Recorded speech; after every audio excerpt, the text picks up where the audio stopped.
Строительство новой лыжной базы в Ижме снова откладывается. Проект не вошел в планы по развитию спортивной инфраструктуры на 2022-2024 годы.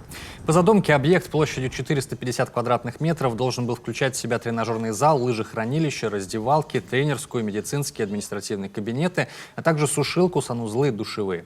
Сегодня спортсменам приходится тренироваться в непростых условиях. Некоторые ездят в соседний Щилья-Юр. Лыжная трасса там уже готова к новому сезону.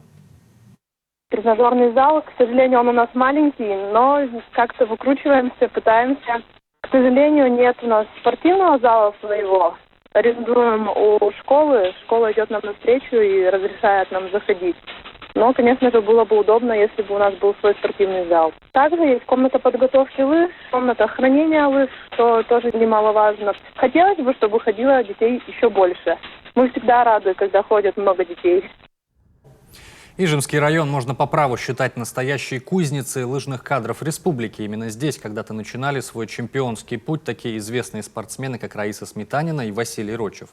На базе детско-юношеской школы в Ижме тренируются более 500 детей разных возрастов.